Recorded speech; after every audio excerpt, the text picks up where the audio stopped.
தோழர்களே வணக்கம். இவ்வளவு ஒரு அடர்த்தியான மேடையில் நான் இதுவரை பேசியதில்லை. மேடை அழைப்புதல் பார்த்தோன்னே எங்கள் ஊர்லாம் சொல்லுவாங்க, அப்படியே ஆடி போயிட்டேன் அப்படின்னா. அது மாதிரிதான் இப்படிப்பட்ட ஆளுமைகளை வரவழைத்து இந்த நிகழ்ச்சி நடைபெறுகிறது. நான் 3 வகையாக வச்சுட்டேன். ஒன்று நானும் யுகபாரதியும், அப்புறம் நானும் சங்க இலக்கியமும், அப்புறம் இதுவும் மேல்கணக்கு. இதை புத்தகம் இன்னைக்கு நான் அணிந்துரை இருக்கிறது என்னுடைய பெருமை. முதல்ல யுகபாரதி உங்களுக்கு பாடலாசிரியர், 2000 பாடல்களை இருக்கிற வெற்றிகரமான பாடலாசிரியர். பள்ளியப்பனுடைய ரசிகன் நேரில் பார்க்கறதுக்கு முன்னால் இருந்து அவர் பேசினதுலேருந்து அவர் அருமையான நகைச்சுவையான ஒரு உரைக்கு பின்னால் நான் பேசுகிறேன். யுகபாரதி திரைப்படத்துக்கு பாடல் எழுதுவதற்கு 5 ஆண்டுகளுக்கு முன்பாக ஒரு இலக்கியவாதியாக எனக்கு தெரியும். அதுக்கு முன்னாடி பாட்டுக்காக எழுதுறதுக்காக முயற்சி பண்ணிட்டு இருக்கும்போது கணையாளி பத்திரிகையினுடைய ஆசிரியர் குழுல எங்க கணையாளி அலுவலகத்தில் அவர் தங்கியிருந்து, இப்போ கல்யாணம் நடக்கலன்னு நினைக்கிறேன், நடக்கல. அப்போ அதான் ஊர்ல இருந்து வந்திருக்காரு. போக் ரோட்ல சிவாஜி வீட்டு பக்கத்துல பிபிசின்னு ஒரு பில்டிங்கு. அந்த கணையாளி நடத்தியவர் எனது நண்பர் ரமன் பிரகாஷ்னு, ஒரு வட மாநிலத்தை சேர்ந்த இங்கு தொழில் செய்ய வந்த தமிழை நன்கு எழுத படிக்க தெரிந்த ஒருவர் கணையாளியை எடுத்து நடத்த தொடங்கினார். அப்போ அங்கே ரிதம் ஒரு வீடியோ எடிட்டிங் ரூம் வேற இருக்கும். அதில் யுகபாரதி வர்றாரு. அப்போ நான் சென்னையில் பணியாற்றிட்டு இருக்கேன். அதுக்கு பின்னால் ஒரிசாவுக்கு போயிட்டேன், அங்கே மாவட்ட ஆட்சித்தலைவராக. அப்போ இந்த கணையாளியில் அவர் ஆசிரியர் குழுவில் இருக்கார், நான் இருக்கிறேன். நான் புனைப்பெயரில் எழுதுவேன். சாதாரண விஷயங்களை நேரடியாக எழுதுவேன். பெரும்பாலும் ஆசிரியர் குழு அப்படிங்கிறதுல தலையங்க எழுதுவேன். பார்வையாளர்ங்கிற பேரில் கட்டுரை எழுதுவேன். அப்போல்லாம் இது கிடையாது, இந்த நம்ம இன்டர்நெட் இந்த மாதிரி இமெயில் அனுப்புகிற வசதியெல்லாம் கிடையாது. நான் அங்கேருந்து எழுதி கையில் எழுதுனதை, தமிழில் எழுதுனதை ஃபேக்ஸில் அனுப்புவேன். அதை அவங்க அச்சு கொடுத்து திருப்பி கரெக்ஷன் போட்டு திருப்பி எனக்கு அனுப்புவாங்க. நான் அங்கேருந்து ஓகே சொன்னதுனால அது கணையாளியில் அச்சாகும். ஆக எனக்கு அந்த கணையாளியை நாங்கள் ஏதோ ஒரு வகையில் நான் தமிழ்நாட்டிலேருந்து ரொம்ப தூரத்துக்கு தூக்கி எறியப்பட்டவன், வெளியேறி சென்றவன்னா கூட எங்கேயோ முக்கியமான நிகழ்வுலாம் எப்படியோ வாழ்க்கை என்னை அழைச்சிட்டு வந்துடும். இல்லைன்னா பிரபஞ்சனுடைய வானம் வசப்படும் நிகழ்ச்சியில் பேசியிருக்க முடியாது, மேத்தா என்னுடைய முதல் புத்தகத்துக்கு அணிந்துரை எழுதியிருக்க முடியாது, பிரபஞ்சன் அணிந்துரை எழுதியிருக்க முடியாது, இங்கே உட்காந்துருக்க 2 பேருடைய புத்தகத்திற்கு நான் அணிந்துரை எழுதியிருக்க முடியாது. நந்தலா ஏதோ ஒரு வகையில் இந்த இந்த நூலுக்கு அணிந்துரை எழுதுன்னு சொன்னப்ப எனக்கு ரொம்ப மகிழ்ச்சியா இருந்தது. இது எல்லாரும் சொன்னாங்க, முதல் பக்கத்துல படிக்க போகிறேன் இன்னும் முடிக்கலன்னு சொன்னவங்க, முழுக்க படிச்சிட்டேன்னு சொன்னவங்க. இந்த புத்தகத்தை நான் 2 தடவை படிச்சிட்டேன். 2 தடவை படிச்சதுக்கு ஒன்று காரணம் இருக்கு. இந்த புத்தகம் எழுதும் போது அவர் என்கிட்ட புத்தகத்தை அனுப்பிச்சு வைங்கன்னு எழுத ஆரம்பிச்சேன். நான் என்கிட்ட எழுதுறப்ப ஒரு பழக்கம் உண்டு. எப்பயுமே நான் அணிந்துரைகள்லாம் எழுதுறாருந்தா முதல்ல மாட்டேன்ருவேன். அதை மீறி ஒத்துக்கிட்டேன்னா அதை நான் முறைப்படி என்கிட்ட ஒரு பிங்க் ஸ்லீப் என் பேத்தி என்கிட்ட கொடுக்கவே மாட்டேன். அவள் பிங்க் கலரு பிங்க் ஸ்லீப் எல்லாத்தையும் கையில எடுத்துட்டு போயிடுவா.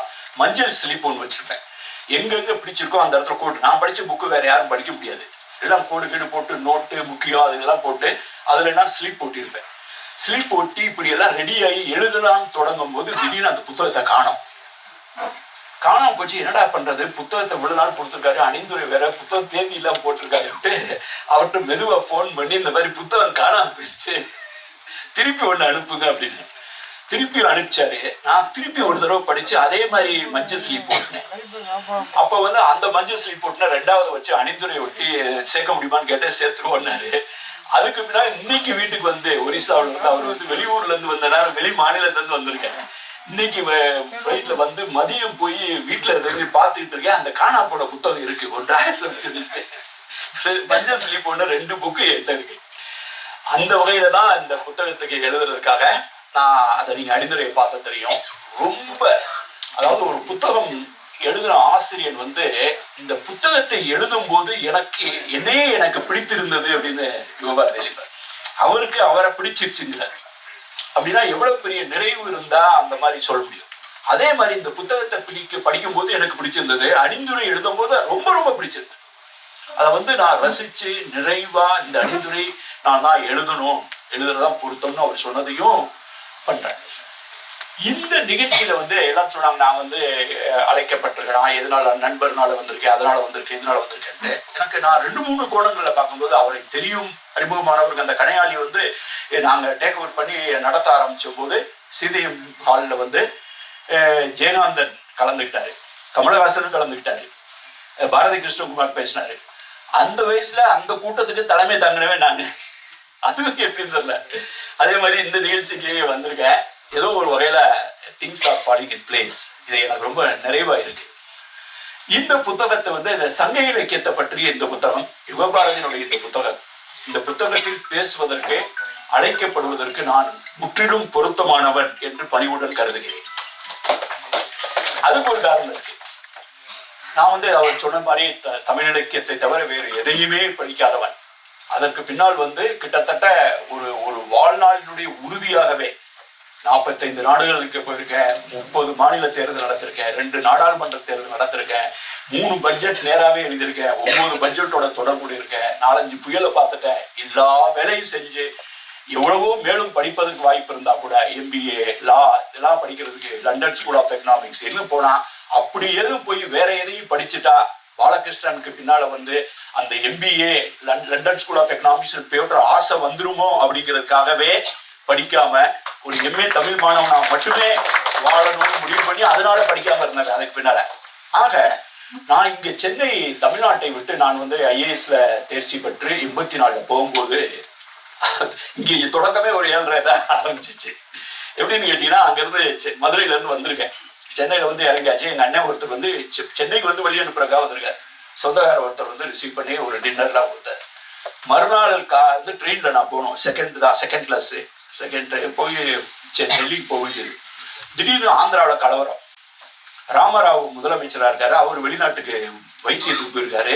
இங்கே பொறுப்புல இருந்தவர் அவரு கிட்டத்தட்ட ஒரு பதவியை அப்படியே அவரே அபகரிச்சுக்கிற மாதிரி ஒரு பிரச்சனையாகி ஆந்திராவில் பயங்கர கலவரம். ட்ரெயின்ல எல்லாம் கல்ல விட்டு எறிகிறாங்கன்னு நியூஸ் பேப்பர் வந்து.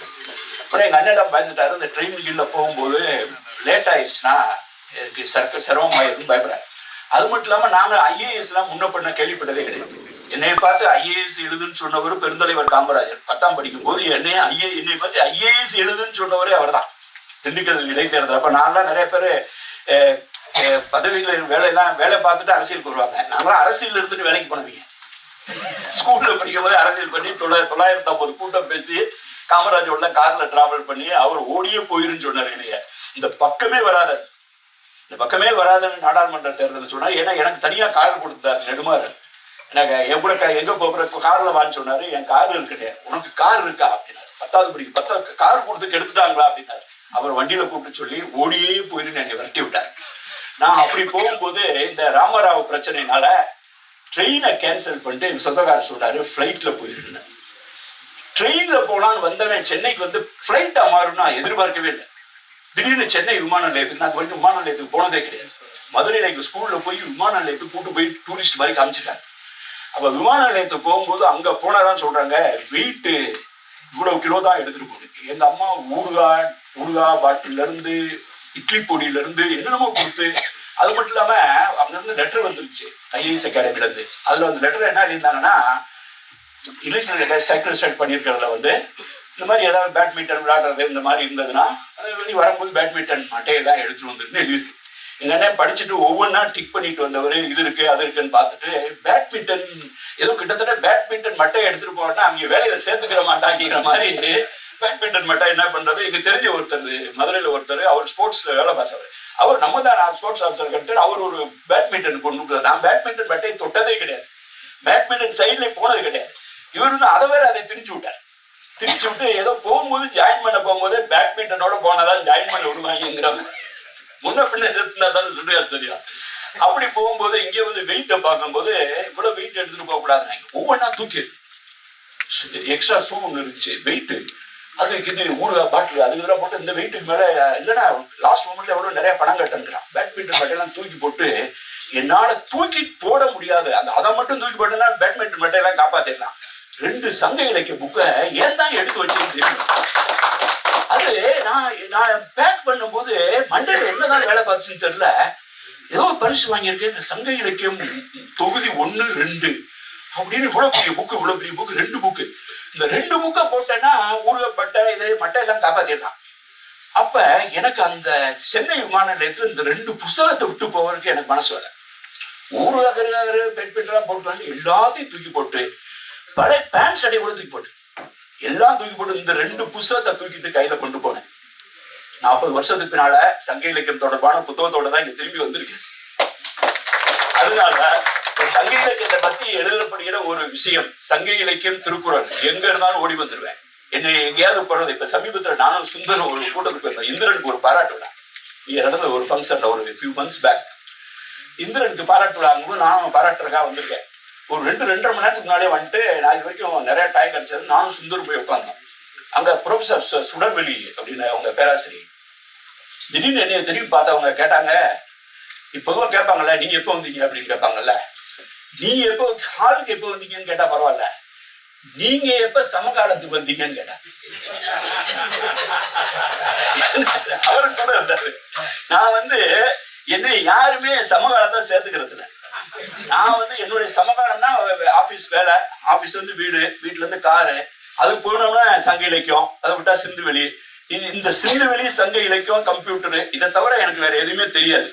மற்ற சமகாலத்துல கவிதை எழுதுறவரு, நாவல் எழுதுறவரு அப்படின்னு மீட்டிங்ல இருந்து அவர் யாரு இவர் யாருன்னு கேட்டுக்கிறோனே தவிர மற்றபடி எனக்கு இது சம்மந்தமே கிடையாது. நீங்க கேட்கறாங்க திடீர்னு, நீங்க இப்ப சமகாலத்துக்கு வந்தீங்க. சமகாலத்துக்கு வந்துதான் இல்ல, சங்க இலக்கியத்து காலத்துல இருப்பீங்க, சங்க இலக்கிய காலத்துல இருக்கிறோம்னு சொல்லி நீ ஒரு மீட்டிங்ல பார்த்து சமகாலத்துக்கு எப்ப வந்தீங்கன்னு கேட்கிற அளவுக்கு வாழ்ந்துட்டு இருக்க வைக்கிறாங்க. ஆக சங்க இலக்கியத்தை பத்தி ஒரு புத்தகம் எழுதப்படுது, அதை யுகபாரதி எழுதப்படுறானா எழுதினவருங்கிற முறையில எனக்கு ஒரு தொடர்பு இருக்கு. சங்க இலக்கிய புத்தகத்தை 2 புத்தகத்தை மட்டும் தூக்கிட்டு மீதி எல்லாம் தூக்கி எரிஞ்சிட்டு போய் திருப்பி சங்க இலக்கியத்தை பேசிக்கிட்டு இருக்கேன். 2வது. 3வது, இந்த சங்க இலக்கியம் அப்படிங்கிறது இன்னைக்கு என்ன பேசும்போதெல்லாம் எல்லாரும் சொன்னாங்க, எங்க தவற விட்டோம்ட்டு.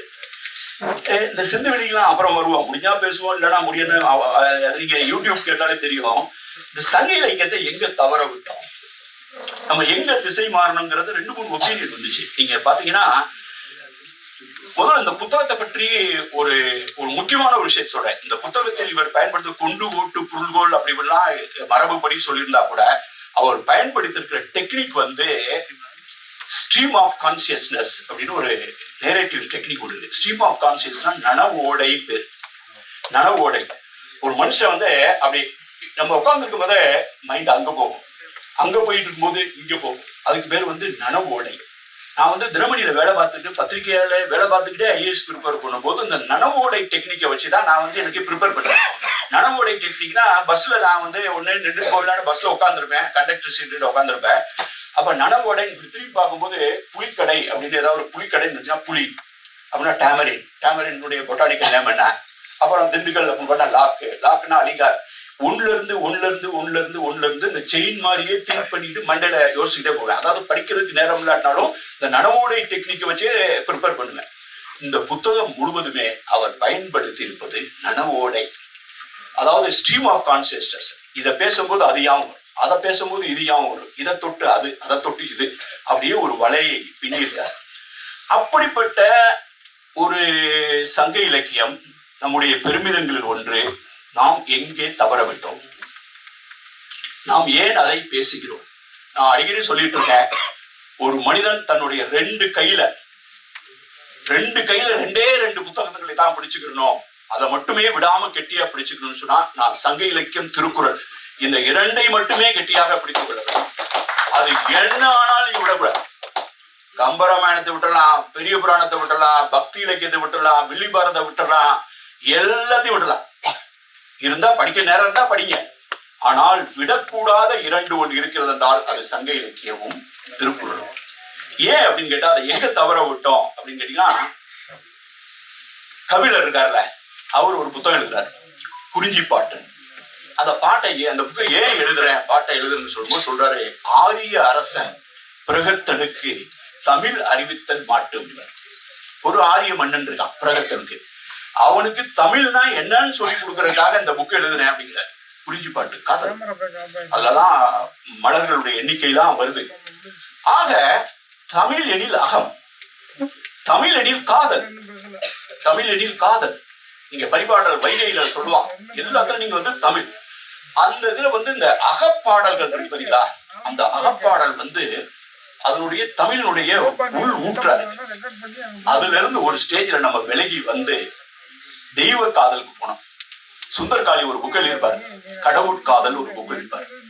எந்த இடத்தில் மனிதர்களின் காதல் தெய்வத்தின் காதலாக மாற்றப்பட்டதோ மனிதர்களின் காதல் அசிங்கமாக பார்க்கப்பட்டது. அது இன்னைக்கு ஆணவ கொலையில வந்து முடிஞ்சிருக்கு. நம்ம எங்க தொடங்கணும்? தொடங்கின இடம் மனிதனின் காதல். மனிதனின் காதல்னா எப்படியாப்பட்ட காதல்? சாமானிய காதல் கிடையாது. ஒரு பொண்ணு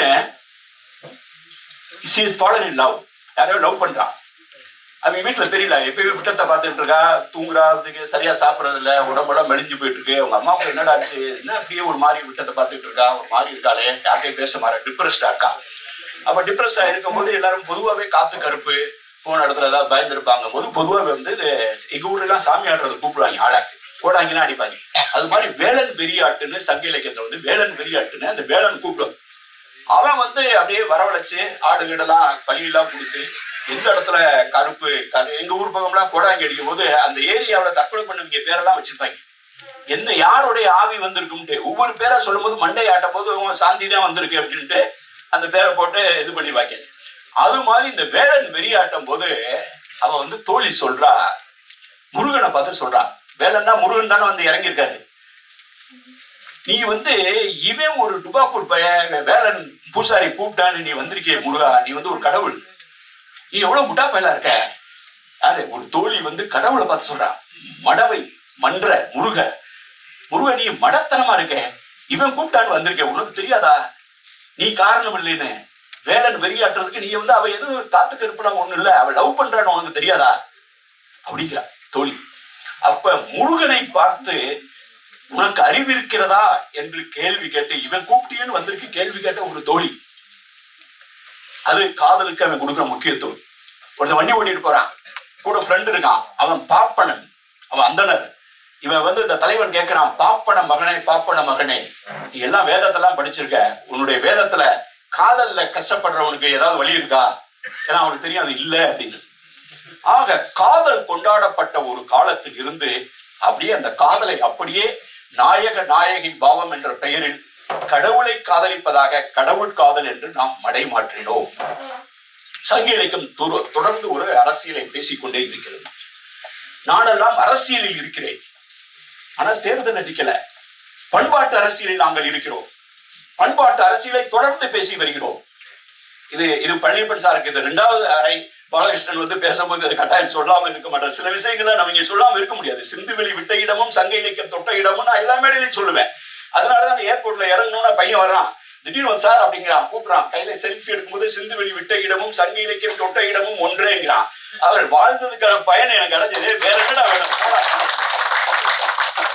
நேற்று இன்னைக்கு போன வாரம் ஓட்டு போட்டு வந்தேன், இங்கதான் ஓட்டு வச்சிருக்கேன், திருப்பி போனேன். அப்ப வந்து என்னை வந்து ஏர்போர்ட்ல வந்து ஒரு ஹஸ்பண்ட் அண்ட் ஒய்ஃப் வந்து நேரில் பார்த்து திருப்பூர் சார்னு சொல்லிட்டு அறிமுகப்படுத்தி போட்டோ எடுத்துக்கிட்டாங்க. போட்டோ எடுத்துட்டு அதே மாதிரிதான் செந்துவெளி விட்டும் சங்க இலக்கியம் தொட்டன்னு சொல்லிட்டு போனாங்க. அவங்க இன்னைக்கு போய் திருப்பி இறங்கி இதுல மெட்ராஸ் கஃபேல காஃபி குடிக்கிறதா நிக்கிறேன், அதே ஃபேமிலி அதே குடும்பம் அந்தமானுக்கு போயிட்டு இருக்காங்க. சார் திருப்பி பார்த்தோன்னு சொல்லிட்டு அவங்க குடும்பம் போட்டோ எடுத்துட்டு திருப்பி செந்துவெளி விட்டம் சங்க இலக்கியம் தொட்டோடுவேன். அப்ப எனக்குலாம் என்ன தோணும், அந்த வாழ்க்கை செல்லுமுடான், வேற என்ன வேணும் நம்ம லைஃப்ல? நம்ம கண்ணு எதிரிலேயே நானா சொல்லுவேன், தமிழுக்கு தண்ணீர்ல கண்டோம். தமிழுக்கு தண்ணீர்ல கண்டோம்னா என்னன்னு கேட்டோம், நம்ம லெமுரியா கண்டோம், அந்த கண்டோம், இந்த கண்டோம் சொல்லி இல்லாத பெருமையை பேசி இருக்கிற பெருமையை விட்டோம். இந்த நாட்டினுடைய இந்த இந்திய துணைக்கண்டத்தினுடைய மிகச்சிறந்த பண்பாடு மொஹஞ்சதாரோ ஹரப்பா, அதனுடைய உரிமையாளர்கள் அப்படின்னு சொல்லி உரிமை கொண்டு நிலைக்கு நாம் வந்திருக்கிறோம். அதுதான் பெருமை.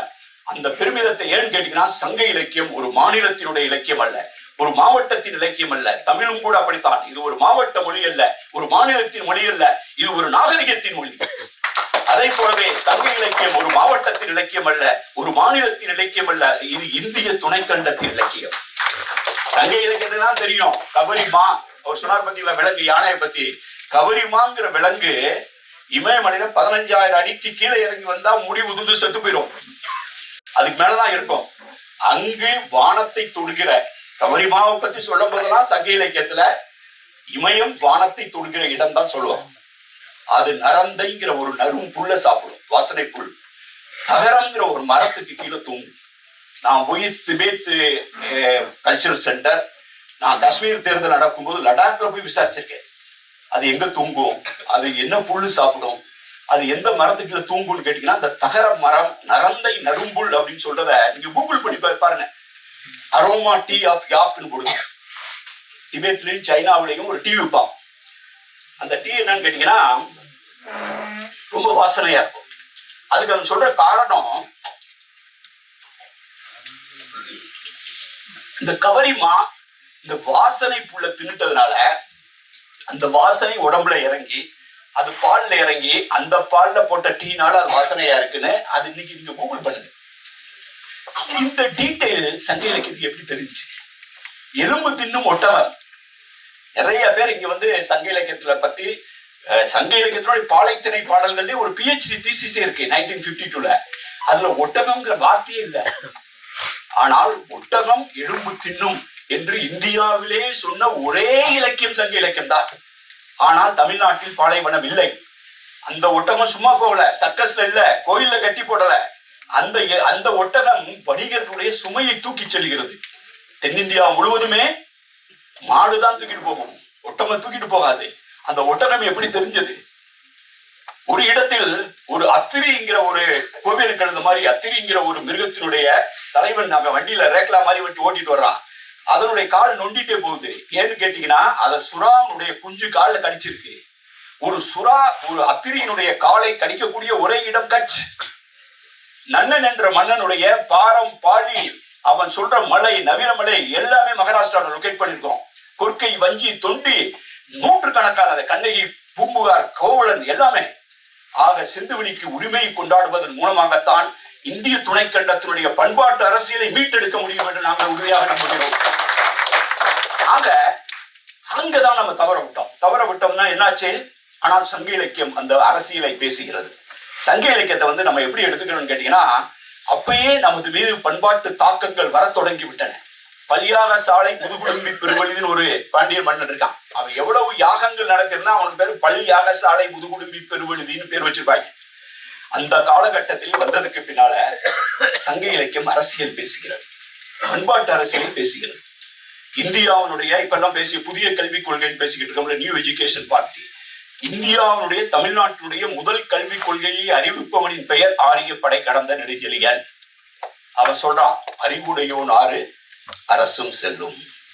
என்னுடைய கவர்மெண்ட் எவன்ட்டு அறிவு இருக்கோ அவன் சொல்றதான் கேட்கும். வேற்றுமை தெரிந்த நாட்பால் உள்ளும். நீங்க டிஃபரன்ஸா சொல்றீங்கல்ல, பிராமின், சத்ரியா, வைசியா, சூத்ரான் சொல்லலாம். நீங்க சொல்ற அந்த வேற்றுமை தெரிந்த நாட்பால் உள்ளும். மூத்தோன் வருகை என்னாது, எவன் வந்து படிச்சான், கீழ்பால் ஒருவன் கற்பின் மேற்பால் அவன்கண் படுமே, அறிவுடையோன் ஆறு அரசும் செல்லும். இந்த வேற்றுமைக்கெல்லாம் அப்பால் எவன் படிச்சிருக்கானோ அவன் பேச்சை என் கவர்மெண்ட் கேட்குன்னு சொன்ன முதல் பாலிசி அனௌன்ஸ்மெண்ட். இன்னொருத்தர் மாங்குடி கிளாருன்னு அவர் சொல்றாரு, என்கிட்ட வந்து 4 உணவினுடைய பேர், 4 குடியினுடைய பேர்னா பாணன், பறையன், துடியன், கடம்பன். அப்ப வந்து எல்லாம் வேந்தர் இருக்காரு, பிராமின் இருக்காரு, எல்லாம் இருக்காங்க. ஆனா நான் சொல்றது இந்த குடின்னு சொல்றது பாணன், பறையன், துடியன், கடம்பன் தான் சொல்லுவேன். அப்ப நெல் இருக்கு, அரிசி இருக்கு, கரும்பு இருக்கு. 4 உணவை கேட்டீங்கன்னா வரகு, திணை, அவரை, கொள்ளு, இந்த 4 தான் சொல்லு. வம்புக்கு 4ன்னு பேசுறான். ஆக ஒரு அரசியலை அது காத்திரமாக முன்வைத்தது. அது பேசுகிற பண்பாட்டு அரசியல் வந்து இன்னைக்கும் பொருத்தமா இருக்கு. நான் சங்க இலக்கியத்தை பத்தி பேசுவதெல்லாம் பெருமைக்காக பேசுறதே கிடையாது. நம்ம அப்படி இருந்தோம் இப்படி இருந்தோம் கிடையாது. சங்க இலக்கியம் பேசிய வாழ்வியல் விழுமியம் வந்து இன்னைக்கும் சூழல் பொருத்தமா இருக்கு. கொரோனா நேரத்துல என்ன நடந்துச்சு? லட்சக்கணக்கான மக்கள் தேசிய நெடுஞ்சாலைகளில் நடந்து சென்றார்கள். நம்ம தொழிலாளர்களை வந்து டிஷ்யூ பேப்பர் யூஸ் பண்ண மாதிரி தூக்கி எரிஞ்சிட்டோம். நம்மளாம் வெக்கப்படணும். ஆனால் மக்கள் லட்சக்கணக்கா போகும்போது இங்கெல்லாம் எங்க சாப்பிடுவாங்க, எப்படி சாப்பிடுவாங்க, எங்க தூங்குவாங்க? சங்க இலக்கியம் விடை வைத்திருக்கிறது. சங்க இலக்கியம் இந்த புத்தகத்தை வந்து நான் எழுதின அந்த முன்னுரைக்கு வந்து அவர் தான் தலைப்பை சூஸ் பண்ணாரு. இந்த நேர் நிறைங்கிறது பதிப்பம். அது எப்ப தொடங்க, ரொம்ப நாளா இருக்கா? நேர் நிறைனா கூவிலம். இந்த யாப்பிலக்கத்துல நேர் நிறை என்பது கூவிலம். ஒரு அருமையான பேரை வச்சு இதுல என்னுடைய புத்தகத்தை கட்டுரையில இருந்தே வந்து தலைப்பையும் கொடுத்திருக்கிறாரு. அறத்தின் ஆதார சுருதியா? இது வந்து என்னுடைய அறத்தின் ஆதார சுருதி. சங்க இலக்கியம் பேசுனுடைய அறத்தினுடைய ஆதாரமே வந்து பகிர்தல் அறம் தான். பகிர்தல் அறம், சட்டம், நீதி எல்லாத்துக்கும் அடிப்படையா இருக்கிறது டிஸ்ட்ரிபியூட்டிவ் ஜஸ்டிஸ். இந்த டிஸ்ட்ரிபியூட்டிவ் ஜஸ்டிஸ் ரொம்ப தெளிவா சங்க இலக்கியம் பேசுது. பசிப்பினி மருத்துவன் இல்லம் அப்படிங்கிற ஒரு கான்செப்ட் சொல்லு. ஒருத்தன் வந்து ஆனா பாடுறவன் வந்து உளமுட்டு துஞ்சிய கிள்ளி வளவன். அவன் பாடுறது பண்ணன்கிற ஒரு சாதாரண ஒரு மன்னனை, ஒரு சாதாரண ஒரு குடிநில தலைவனை, பாதியையும் கள்ளத்தால் மீதியையும் இழந்தவர்களா. வெள்ளத்தால் பாதியையும் கள்ளத்தால் மீதியையும் இழந்த வரலாறு நம்முடைய வரலாறு. அப்படிப்பட்டதுல வந்து நீங்க வித்தியாசத்தை பாக்குறேன்னா நான் சொல்லுவேன், 2 வகையான approach towards politics, towards culture. ஒண்ணு வந்து நீங்க நல்லா நம்முடைய இலக்கியத்துல பாத்தீங்கன்னா, ஒரு மன்னன் ரொம்ப முக்கியமா தனக்கு வந்து ஒரு எமோஷனல் இஷ்யூ, ஒரு தன்மான பிரச்சனை அப்படின்னு நினைக்கிறது. ஒரு நாடு விழுந்துருச்சா அப்படின்னு அடையாளம் கேட்டீங்கன்னா அவன் ஒரு காவல் மரம் வச்சிருப்பான். அந்த காவல் மரம் தான் அந்த அரசாங்கத்தினுடைய மரமா இருக்கும். அது பேர் கடி மரம் பேரு. கடி காவல், ரொம்ப காவல் இருக்கும். அந்த மரத்தை போய் ஒருத்தர் வெட்டிட்டானா, அல்லது அந்த மரத்தை வெட்டி யானையை கட்டி போட்டானா, அந்த ராஜ்யமே, அந்த பேரரசே விழுந்துட்டது மாதிரி அர்த்தம். அதனால அந்த மரத்தை சுத்தி காவல் காத்துக்கிட்டே இருப்பாங்க. ஆக மரத்தை காவல் காற்ற ஒரு அரசு, அதாவது டெரிட்டோரியலுக்கு ஐடென்டிட்டி வந்து காவல், அதாவது இருத்தல். ஒரு இடத்துல இருந்து அந்த மரத்தை காப்பாத்திட்டே இருப்பான். இன்னொரு அணுகுமுறை இருந்தது, அதுக்கு பேர் வந்து அஸ்வமேத யாகம் பேரு. குதிரையை ஓட்டி விடுவான். அந்த குதிரை எங்கெங்கெல்லாம் போகுதோ, அந்த குதிரை போன இடம்லாம் என்னுடைய இடம் சொல்லுவான். ஆக இதுதான் வித்தியாசம். குதிரை போற்றப்படுவதற்கு பேசும்போது சொன்னாரு, ஏன் யானை போற்றப்படல, ஏன் எருமை போற்றப்படல. எருமை வந்து அணிநடை எருமைன்னு சொன்னது மட்டும் கிடையாது, அண்ணல் ஏறுன்னு சொல்லுவோம். அண்ணல் சங்க இலக்கியத்துல இந்த அண்ணல்ங்கிற சொல்ல வந்து எருமைக்கு பயன்படுத்தும். நம்ம அண்ணல் வந்து அம்பேத்கருக்கும் மகாத்மா காந்திக்கும் பயன்படுத்துற வார்த்தையை வந்து சங்க இலக்கியம் எருமைக்கு பயன்படுத்துகிறது. சிந்து வெளியில் குதிரை இல்லை, எருமை இருக்கிறது. ஆக எந்த வகையில பார்த்தாலும் வந்து இந்த சங்க இலக்கியம் அப்படிங்கிற ஒரு விஷயம் வந்து நம்மோடு நாம் இப்போது இந்த சமகாலத்தில் நம் தூக்கி கொண்டாட வேண்டிய ஒரு இலக்கியம். அது யுகபாரதி போன்றவர்கள், உண்மையிலே சொல்றேன், இந்த புத்தகத்தை நான் படிக்கும் போது எனக்கு என்னுடைய இன்னடிக்குவசி, ஒரு போதாமை, என்னால் இந்த புத்தகம் மாதிரி எழுத முடியாது. நான் சங்க இலக்கியத்தை எவ்வளவு வேணாலும் பேசலாம், ஆனால் இதுக்கு வந்து ஒரு பெரிய வாசிப்பு தேவைப்படுது. இது சமகாலம். எனக்கு அந்த சமகால இலக்கியம்லாம் தெரியாது. நிறைய விஷயங்கள் வந்து இந்த புத்தகத்தின் மூலமா தான் எனக்கு அறிமுகம் ஆகுது. அவர் ஒரு இடத்துல எழுதுறாரு, உப்பு சத்தியாகிரகம் நடக்கும்போது வேதாரண்யத்துல ஒருத்தர் வைரப்பன்னு ஒருத்தர் முடிவெட்டு இருக்காரு. அவர் முடி வெட்டிட்டு இருக்கும்போது ஒரு போலீஸ்காரர் வந்து விட்டு முடி வெட்டிட்டு இருக்காரு, மீசை தாடியெல்லாம் வெட்டிட்டு இருக்காரு பொழுது. அவர் பேசிட்டு இருக்கும்போது உப்பு சத்தியாகிரகத்தை பத்தி தப்பா எதிர்ப்பா ஒரு கருத்தை சொல்லிடுறாரு. யாரு? அந்த போலீஸ்காரர். இந்த வைரப்பன்கிறவரு, அவர் வலிச்சு விட்டுக்கிட்டே இருந்தவரு டக்குன்னு வந்து கருத்தை எதிர்ப்பா சொல்லிட்டோமோ, கருத்தியல்ல முரண்பாடு வரும், டக்குன்னு அப்படியே மலிக்கிறது நிறுத்திட்டாரு பாதியிலே. துண்டை உதவி தோல்ல போட்டு அவரை பாதியோட விட்டுட்டு போயிட்டாரு. போலீஸ்காரர் வந்து பாதியோட எந்திரிச்சு அதோட போறாரு. இது வந்து எனக்கு இந்த விஷயமே இருந்தே தெரியாது, இப்படி ஒரு சம்பவம் இங்க நம்ம நாட்டுல நடந்ததுங்கிறது தெரியாது. அவர் சொல்றாரு, தியாகி வைரப்பனின் நினைவு தூண் வேற இருக்கான். குறிப்பிடும் யுகபாரதி, எளியவர்கள் எப்போது ஒரு போராட்டத்தில் பங்கெடுக்க வருகிறார்களோ அப்போதுதான் அது வெற்றி பெறும் என்பதற்கு உப்பு சத்தியாகிரகம் முக்கியமான சான்று. நீங்க வந்து வாட்ஸ்அப்ல வரலாறு எழுதுறவன், யூடியூப்ல போடுறவன், பேஸ்புக்ல போடுறவன், கருத்து சொல்றவன், ஐஐடில இருந்து காலண்டர் போடுறவன், இவங்க எல்லாம் நாட்டை மாத்திரம் கிடையாது. சாமானியரின் கையில் தான் இந்த நாட்டினுடைய பாதுகாப்பு இருக்கிறது. சாமானியரின் கைகளில் தான் இருக்கிறது. சாமானியரின் கையில் தான் இருக்கு. சாமானியர்கள் ஒரு விஷயத்தை கையில எடுக்கும் போதுதான் மாற்றங்கள் வரும். அதுக்கு அப்ப எழுத சொல்றாரு, அதை பத்தி ஒரு நாட்டுப்பாட்டு மாதிரி ஒரு பாடல் எழுதியிருக்காங்க. ஆதிக்கத்தார் போலீஸுக்கே பாதி முகம் அளித்தார், ஆதிக்கத்தார் போலீஸுக்கே பாதி முகம் அளித்தார், மீதி முகம் கலெக்டருக்கே பங்காக அளித்தார். எவ்வளவு ஏழ்றாங்க. பாதியை வலிச்சு அவருக்கு கொடுத்துட்டு மீதியை கலெக்டருக்கு விட்டாரு.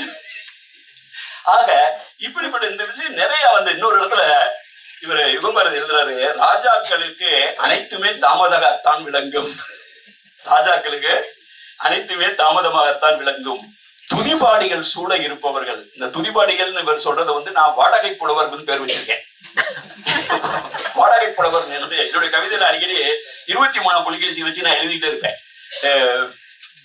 அவங்களுக்கு பேர் வாடகை புலவர்கள். துதிபாடிகள் சூழ இருப்பவர்கள் தப்பு நேரும் போதுதான் உப்புல வேணும் உண்மையை உணர்வார்கள். அப்படின்னு சொல்றதுல இதுல நானா இப்படிப்பட்ட உள்குத்து வச்சு செய்தல், வார்த்தைகளால் சம்பவம் செய்தல், இதெல்லாம் நிறைய இடத்துல மௌனமா அப்படியே போற போக்குல ஒரு குத்து குத்திட்டு போறாரு, அப்படியே வச்சு செஞ்சுட்டு போறாரு. சோ அந்த வகையில அதுல ரொம்ப அருமையா பினாமினல் புக்கு. அந்த புக்கை நான் கடைசியா எழுதும் போது சொல்றேன், மாரியப்படை கடந்த அறிவுசார் சமூகத்தின் ஆணிவர் மேல் கணக்கு ஓப்பளிக்கிறது மிகவும் மகிழ்ச்சியாக இருக்கிறது. விட்டால் இன்னும் எழுதி கொண்டே போவேன், இத்துடன் நிறுத்திக் கொள்கிறேன் அப்படின்னு. அந்த அளவுக்கு எனக்கு இந்த புத்தகம் பிடித்திருந்தது. இது நாம் கையில் எடுக்க வேண்டியது. இந்த ப்ரொபோசல், இந்த கூட்டத்தில் நான் ஒரு ப்ரொபோசலை வைக்க விரும்புறேன். ஏன்னா நாம் ஒரு அறிவு சார்ந்த சமூகத்தை சேர்ந்தவர்கள். இதை நம்ம செய்யறா யாரு பண்ண போறாங்க? நானும் எதுக்கு இந்த 40 வருஷத்துல பறந்து பறந்து பறந்து பறந்து அவனால சுந்தரோட உட்காந்து கணக்கு பார்த்துக்கிட்டேன். இந்த ஆங்கில புத்தகத்தை ஜேர்னி ஆஃப் சிவிலைசேஷன் முடிக்கிற சூழல்ல நான் 2018 ரிட்டையர்ட் ஆயிட்டேன். நான் ரிட்டையர்ட் ஆகி 6 வருஷம் இன்னும் நான் வேலை பார்த்துட்டு இருக்கேன் ஒரிசாவில். நான் அங்கேயே வைத்திருக்கப்பட்டிருக்கேன். இப்பதான் சமீபத்துல உலக ஒரிய மாநாட்டை வெற்றிகரமாக நடத்தி காமிச்சோம். அது யாதும் முறை யாவரும் கேள்வியிருந்து ஒரு படிப்பு இருந்தா தான் அந்த மாதிரிலாம் கொண்டாட முடியும். நமக்கு அப்படி ஒரு ஓப்பன், ஒரு திறந்த வெளி சமுதாயம், நாம் ஒரு அறிவு சார்ந்த சமுதாயம். நான் உட்காந்து கணக்கு பார்த்து இந்த புத்தகத்துக்கு எத்தனை தடவை வெள்ளிக்கிழமை நைட்டு ஃபிளைட்ல ஏறினா கடைசி ஃபிளைட்டு இங்க மிட் நைட் சனிக்கிழமை ஞாயிற்றுக்கிழமை ஒர்க் பண்ணிட்டு திங்கக்கிழமை திருப்பி போய் புவனேஸ்வர் போய் 11 மணிக்கு ஆஃபீஸ்க்கு போயிருவேன் மீட்டிங்க்கு. இதை மட்டும் எத்தனை தடவை இந்த புத்தகத்துக்கு ஒரு 70 தடவை வந்துருக்கு ஒரு தொடர்ந்து அந்த 3 ஆண்டுகள்ல. அப்படி ஓடி ஓடி ஓடி ஓடி எது நம்மை வழி நடத்துகிறது என்றால், எது வழி நடத்துறதுன்னா அந்த சங்க இலக்கியத்தை எழுதி அந்த எதிர்வினை ஆற்றியவன் எதை நினைத்து செய்தான்? அவனுக்கு யாராவது தெரியுமா? இந்த சங்க இலக்கியத்தை ஏட்டுச்சூடியில எழுதுவாங்க. அதை ஏட்டுச்சூடியில 150 வருஷத்துக்கு ஒரு தடவை படி எடுப்பான். வெள்ளக்காரன் வருவான், அதை கண்டுபிடிச்சு அச்சு இயந்திரத்தோட வருவான், அது புத்தகம் ஆகும். இன்னைக்கு புத்தகமே கிடையாது, எல்லாமே இணையத்தில் இருக்கு. இணையத்தில் சங்க இலக்கியம். இத்தனை படிகளை தாண்டி இந்த சங்க இலக்கியம் சேரும். இந்த ஏட்டுல படி எடுத்தான் பாருங்க, அவனுக்கு ஏதாவது தெரியுமா? அவனுக்கு யாரும் மெடல் கொடுக்க போறோமா? அச்சு கொடுத்தவனுக்கு மெடல் கொடுக்க போறோமா? இந்த சமூகம் எந்த எதிர்பார்ப்பையும் இல்லாமல் செய்ய முடிகிறது என்று சொன்னால் நம்ம ஏன் செய்யக்கூடாது? அவர் சொன்னது மாதிரியே செய்க பொருளைன்னு சொன்னார் பாத்தீங்களா? திருவள்ளுவர் ரொம்ப யோசிச்சு சொல்லியிருப்பாரு, அறம் பொருள் இன்பம், அறம் பொருள் இன்பம். ஆனா அறம் ஈனும் இன்பமும் ஈனும் திறனறிந்து தீதின்றி வந்த பொருள் அப்படின்னு. அறத்தையும் இன்பத்தையும் கொடுக்கிறது பொருள் தாண்டாம்பாரு. ஆனால் ஒரே ஒரு கண்டிஷன், அந்த பொருள் தீதின்றி வந்த பொருளா. How you make harmless wealth? harmless wealth, wealth harmless. அடி ஊரடிச்சு உடையில போட்டு அது வெல்த் கிடையாது, அது கிடையாது. அதை எவனோ சம்பாரிச்சுட்டு போவேன், அதை அனுபவிச்சது வேற யாரு தான் இருப்பான். ஊரடிச்சு உடையில போட்டவனா அவன் உட்கார்ந்து அனுபவிச்சதே கிடையாது. நீங்க அதை வேற இன்னொருத்தன் தான் சாப்பிடுவான். அப்படின்னு இருக்கும்போது ஒரு நம்ம என்ன பண்ணலாம்னு நினைக்கிறேன்னா, இந்த சங்க இலக்கியத்தை உலகத்துக்கு கொண்டு போகணும். ஏ.கே. ராமானுஜம் பண்ணாரு, வைதிக ஹெர்பர்ட் பண்ணியிருக்காங்க, எல்லாம் பண்ணிருக்காங்க. நீங்க இனிமே இதுல போனீங்கன்னா பிரபாகரன் ஒருத்தர் புறநானூருக்கு அவ்வளவு அருமையா உரை எழுதார். நிறைய பேர் வெளிநாட்டுல இருக்காங்க, அவங்களுக்கு நேரம் கிடைக்கும் போது ஆங்கிலத்திலையும் தமிழ்லையும் பண்ணிட்டு இந்த இணையம் வேற வந்துருச்சு. அப்ப நம்ம இதை உலகத்துக்கு எடுத்து செல்லணும். ஆனா ஜேர்னி ஆஃப் சிவிலைசேஷன் எழுதும் போது இதை யாரும் வாங்கி படிப்பாங்கன்னு நான் நினைக்கவே இல்லை. அவ்வளவு 3.5 கிலோ வெயிட், 3.5 கிலோ வெயிட் என்னுடைய வாழ்க்கையினுடைய நோக்கம். இதை மட்டும் எழுதிட்டா போதுன்ட்டு.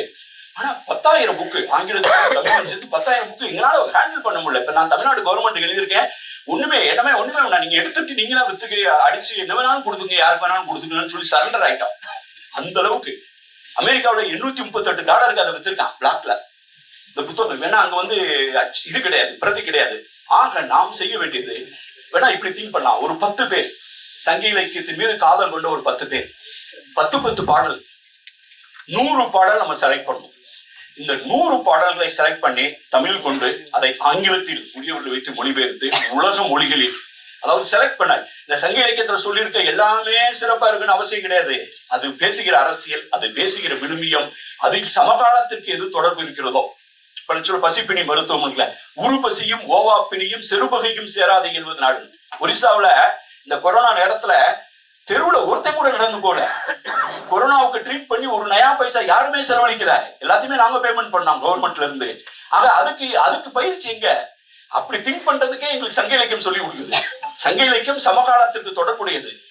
ஆக அப்படி ஒரு 100 பாடல்களை தேர்ந்தெடுத்து இந்த கூட்டத்தில் இது ஒரு அவுட்கமா இருந்ததுன்னா, ஒரு 100 பாடலை 10 பேர் தேர்வு செய்து அதை தமிழில் கொண்டு ஆங்கிலம், ரஷ்யன், இந்த மாதிரி பிரெஞ்சு, ஜெர்மனி, அப்புறம் இந்தியாவில் இருக்கக்கூடிய முக்கியமான மொழிகள் எல்லாத்துலயும் போட்டு இந்த கீழடியை பத்தி இது போட்டாங்க. ஒரு தமிழ்நாடு தொல்லியல் துறையிலிருந்து ஒரு 23 மொழிகள் பண்ணுவாங்க. அப்பயே வந்து சமஸ்கிருதத்திலையும் போட்டாங்க. ஏன் சமஸ்கிருதத்துல ஆளில கடையில டீ ஆத்துறீங்க அப்படின்னு கேட்டப்ப நாங்க கொஞ்ச நாள் ரெண்டு கேட்டு இதுல இவ்வளவு வித்துச்சு, ஒரியாவில எவ்வளவு வித்துச்சு, பெங்காலில வித்துச்சுன்னா சமஸ்கிருதத்துல ஒரு புக்கு கூட விற்கல. ஏன்னா அது வாங்கி படிக்கிறதுலாம் யாரும் கிடையாது. ஆக நம்ம வந்து இதை வந்து சமஸ்கிருதம் உள்ளிட்ட எல்லா மொழிகளிலும் இதை அச்சிடுவதற்கு நாம் ஏற்பாடு செய்ய வேண்டும். ஒரு 100 கவிதைகளை தேர்ந்தெடுத்து செய்யணும். அதை இந்த கூட்டத்தில் முடிவு செய்வோம் என்று சொல்கிறேன். இதை அழைச்சதுக்கு ரொம்ப நன்றி. இந்த கூட்டத்தில் கலந்துக்கிறது எனக்கு ரொம்ப மகிழ்ச்சியா இருக்கு. ஒரு அடர்த்தியான கூட்டம், ரொம்ப பொருத்தமான ஒரு ஆசிரியர். I think you done a great job. மிக நன்றி, வணக்கம்.